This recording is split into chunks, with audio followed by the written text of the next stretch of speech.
Hello, thank you for joining us today. If you were with us this past weekend in service, either online or in person, you know that we started a new series called What Happy Couples Know.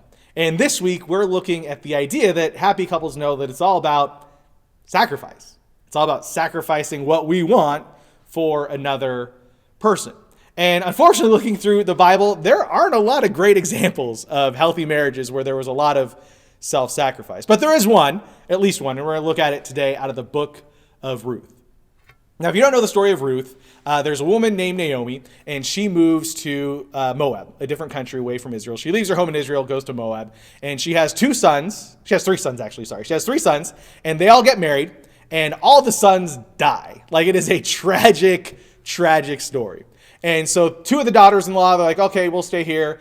And the third daughter-in-law, Ruth, she says, I'm going to go with you wherever you go. Naomi, you're my mother-in-law, and wherever you go, I'm going to go with you. And so Naomi goes back home to her home in Israel. And Ruth, who's a foreigner, who's from Moab, she follows Naomi back home. And there's this kind of like little love story about this guy named Boaz who can like marry Ruth, but he has to jump through all these hoops in order to make it happen. So let's look at our passage out of Ruth chapter 4 to see some of these hoops that Boaz has to jump through.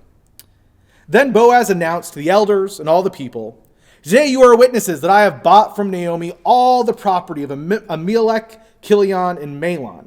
I have also required Ruth the Moabite, Mahlon's widow, as my wife, in order to maintain the name of the dead with his property, so that his name will not disappear from among his family or from his hometown.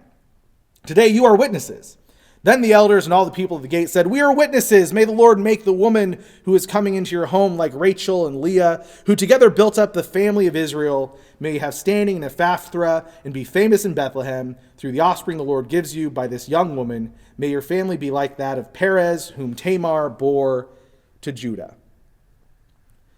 And so Boaz, he jumps through all these hoops. He's got to talk to people. He's got to kind of like do some wheeling and dealing in order to marry Ruth. But even before this, like Boaz had shown Ruth a bunch of kindness, taking care of her, meeting her needs, providing for her. He'd done what we're talking about. He'd sacrificed on his behalf in order for Ruth. It's a great story about seeking the good of another person before our own. But again, that can be challenging. It can be challenging to place the needs of someone else above our own. It can be challenging in friendships. It can be challenging at work. It can be challenging with roommates. And it's especially challenging in a marriage. We have to grow out of our selfishness if we truly want to love someone else and place their needs above our own. And it's challenging. And it's a decision that we have to make on a daily basis.